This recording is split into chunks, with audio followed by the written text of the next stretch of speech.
ஈரோடு மாவட்டத்தில் விஜயமங்கலத்தில் சிறப்புரை நல்க இருக்கிறார்கள். இதற்கான ஏற்பாடுகளை 4 நாட்களுக்குள் மிக பிரமாண்டமாக பணிகள் செய்யப்பட்டிருக்கிறது. இதற்காக எல்லா துறைகளிலும் அலுவலக பெருமக்கள் அத்தனை பேரும் அதற்கான ஒத்துழைப்பை நல்கி இருக்கிறார்கள். இந்த கடுமையான பணியை 3 நாட்களுக்குள் முடித்து சிறந்த முறையில் எல்லோரும் ஏற்றுக்கொள்கின்ற அளவிற்கு இந்த பணிகள் நிறைவேற்றப்பட்டிருக்கிறது. எங்களை பொறுத்தவரையிலும் தேவையான வசதிகளை நாங்கள் செய்து கொண்டிருக்கிறோம். நீங்கள் பார்த்திருக்கக்கூடும், நீங்களே அதை பற்றி பத்திரிகை மூலமாக கருத்துக்களை எவ்வளவு அழகாக செய்யப்பட்டிருக்கிறது என்பதை நீங்கள் பொதுமக்களுக்கு எடுத்துச் செல்லலாம். நாங்கள் சொல்வதை காட்டிலும் அந்த அளவுக்கு தேவையான பணிகள் நிறைவேற்றப்பட்டிருக்கிறது. குறிப்பாக காவல்துறை உடைய கண்காணிப்பாளர்கள் இங்கே காலையிலே பார்வையிட்டு சென்றிருக்கிறார்கள். ஆகவே அதற்கான பணிகள் என்னென்ன பணிகளை நிறைவேற்ற வேண்டும் என்று சொல்லி இருக்கிறோ அத்தனை பணிகளையும் நிறைவேற்றி தேவையான வசதிகளை கூடுதலாக கூட செய்யப்பட்டிருக்கிறது. ஆகவே 14 ஆம்புலன்ஸ், அது ஏறத்தாழ 58 மருத்துவர்கள் அதற்கான செவிலியர்கள் உள்பட இருக்கிறார். அவசர சிகிச்சைக்காகவே தனியாகவே அங்கங்கே முகாம்கள் அமைக்கப்பட்டிருக்கிறது. அதிலிருந்து சிகிச்சை பெறுவதற்கும் நடவடிக்கை மேற்கொள்ளப்பட்டிருக்கிறது. குடிநீரை பொறுத்தவரையிலும் தேவையான அளவுக்கு குடிநீர் வழங்குவதற்கும் நடவடிக்கை மேற்கொள்ளப்பட்டிருக்கிறது. இன்னும் கூடுதலாக 10 லாரிகளை தண்ணீரை கொண்டு வந்து ஆங்கங்கே வருகின்றவர்களுக்கும் அந்த குடிநீரை வழங்குவதற்கும் நடவடிக்கை மேற்கொள்ளப்பட்டிருக்கிறது. குடிநீர் தேவை எவ்வளவோ அந்த தேவைகளை பூர்த்தி செய்கின்ற அளவுக்கு நாங்கள் அந்த பணிகளை செய்யப்பட்டிருக்கிறது. ட்ரோன் என்பது 5 ட்ரோன்கள் அங்கே கொண்டு வரப்பட்டு அதன் மூலமாக கண்காணிப்பதற்கு ஏற்பாடுகள் செய்யப்பட்டிருக்கிறது. 60 கேமராக்கள் இன்னும் 1 மணி நேரத்திலே பொருத்தப்படும். அது மட்டுமல்ல, வருகின்றவர்களுக்கு என்ன தேவையோ அந்த தேவைகளை நிறைவு செய்கின்ற வகையில் அனைத்து பணிகளும் நிறைவேற்றப்பட்டிருக்கிறது. அதேபோல பத்திரிகையாளருக்கு தனியாகவே அவர்களுக்கு இடம் வழங்கி அவர்களுக்கான ஏற்பாடுகள் செய்யப்பட்டிருக்கிறது. இங்கே வீடியோ கேமரா இருக்கின்றவர்களுக்கு அந்த இடம் எது தேவையோ அந்த இடத்தை ஒதுக்குவதற்கும் நடவடிக்கை மேற்கொள்ளப்பட்டிருக்கிறது. அனைவரும் இந்த நிகழ்ச்சியிலே சிறப்பாக தங்கள் பணிகளை நிறைவேற்றி நாம் அனைவரும் மகிழ்ச்சி அடைகின்ற அளவுக்கு இந்த நிகழ்ச்சி அமைந்திருக்கிறது. அது உங்களுக்கு தெரியும், தலைவர் நிற்கின்ற இடத்தில் இதுவரையிலும் இந்த அளவிற்கு பாதுகாப்பாளர் அமைத்திருக்க முடியாது. எல்லோரும் பார்த்திருக்க கூடும். ஆகவே சிறந்த முறையில் இந்த பணிகளை நாங்கள் நிறைவேற்றியிருக்கிறோம். இது ஒரு மாடலாகவே மற்ற மாவட்டத்துக்கு எடுத்துச் செல்வதற்கும் நாங்கள் நடவடிக்கை மேற்கொண்டிருக்கிறோம்.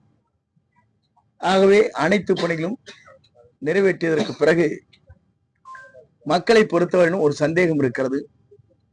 பாஸ் வேண்டுமா, QR கோடு வேண்டுமா என்று இன்னும் சில பேர் கேட்டுக் கொண்டிருக்கிறார். ஆகவே மக்கள் வருகிறது சிறப்பான முறையில் ஒரு உரையை கேட்டுவிட்டு மகிழ்ச்சியோடு செல்வதற்கு ஏற்பாடுகள் செய்யப்பட்டிருக்கிறது. QR கோடு தேவையில்லை, பாஸ் தேவையில்லை. எவ்வளவு மக்கள் பொதுமக்கள் தாங்களாக வந்து மகிழ்ச்சியோடு செல்லலாம்.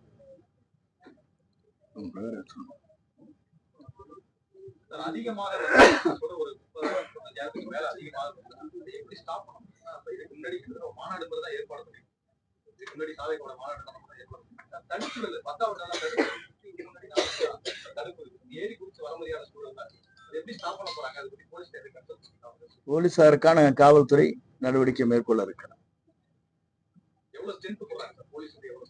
தேவைக்கேற்ப காவல்துறை அங்கே போடப்படும் என்று சொல்லியிருக்கிறார். அரசியல்ல கம்முன்னு இருக்கக்கூடாது, திருப்பரங்குன்ற விவகாரத்துல ஏன் விஜய் பேசல அப்படின்னு சொல்லி அண்ணாமலை கேள்வி எழுப்பியிருக்காரு. இல்ல இதுக்கெல்லாம் இப்போது அண்ணாமலை மற்றவங்களுக்கும் இப்போது பதில் சொல்ற நேரம் இல்லை. இது நாங்கள் எங்கள் கூட்டத்தை சிறப்பான முறையில் நடத்துவதற்கு தான் நாங்கள் அந்த ஆயத்த பணிகளை ஏற்றுக்கொண்டிருக்கிறோமே தவிர மற்ற ஒவ்வொருடைய கருத்திற்கும் பதில் சொல்ல முடியுமா என்று நீங்கள் கேட்டால் அதற்கு இப்போது அதற்கான நிலையில் நாளை நடைபெறுகிற நிகழ்ச்சியிலே தான் நாங்கள் அக்கறை எடுத்துக் கொண்டிருக்கிறோம். இன்று இன்னைக்கு பாத்தீங்கன்னா எஸ்பி ஆய்வு மேற்கொண்டாங்கன்னா அதுல வந்து ஒவ்வொருத்தருக்கும் குறைந்தபட்சம் 2 லிட்டர் தண்ணி கொடுக்க சொல்லி ஏற்பாடு பண்ணிருக்கீங்களான்னு கேட்டாங்க. அதற்கான இந்த குடிநீர் ஏற்பாடு தனித்தனியா கொடுக்கணுமா, என்ன மாதிரியான ஏற்பாடுகள்லாம் நம்ம செய்யப்பட்டிருக்கு நாளை நீங்கள் பார்த்துக் கொள்ளலாம். உங்களுக்கு எந்த பதில் சொன்னா அதுக்கு 2 கேள்வி கேட்பீங்க. அதனால நாளை நீங்கள் பார்த்துக் கொள்ளலாம். பண்ணியாச்சு ஓவர் நெல் சார். வானவில்ல பார்த்து ஏமாறாதீங்க, சூரியன் தான் என்னைக்கு நிலைத்து நிற்கும்னு அது நீங்க தான் பதில் சொல்லணும். நீங்க தானே கேள்வி கேட்டீங்க. யாருக்கெல்லாம் நாங்க பதில் சொல்ல வேண்டியதில்லை, நீங்களே பதில் சொல்லாம இருக்கு. நீங்க முன்னாள் நிர்வாகிகள் வந்து இணைவாங்களான்னு கேட்டா நீங்க இப்ப வரைக்கும் இல்ல நான் ஒன்னு சொன்னா அவங்க போய் பிரேக் பண்ணிடுவாங்கல்ல. நீங்க என்ன விளையாட்டா? ஆனா இணையறதுக்கான வாய்ப்பு இருக்கு.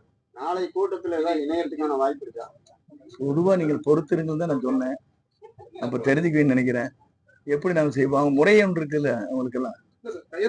இருங்க, ஒருவரை கழகத்தில் இணைக்க வேண்டும் என்று சொன்னால் அதற்கான ஒரு முறைகள் இருக்கிறது. இப்ப மேடையா இருந்தா ஓகேங்களா, பஸ்ஸில் இருக்கிறதுனால சில முறைகள் இருக்குங்க. அந்த முறைகளை தலைவர் என்ன கட்டளை எடுக்கிறார் முறைப்படி அது நடைபெறும். பொதுமக்கள் வருவதை பொறுத்து 6 மணி 7 மணிக்கே வந்துட்டா நீங்க பார்த்துக்க வேண்டியதா. நீங்களும் பத்திரிக்கையார் பார்த்து போட்டோ கிட்ட எடுத்து போடுங்க. இல்ல அது காவல்துறை தானே பண்ணணுங்க. எப்படி கொடுக்குறது, எப்படி ரெஸ்ட்ரிக்ட் பண்றது, எப்படி பண்றது. ஆரம்பத்துல நம்ம வந்து ஈரோடு மாவட்ட மக்கள் மட்டும்தான் இந்த கூட்டத்துக்கு அனுமதி அப்படின்னு நம்ம சொல்லியிருந்தோம்.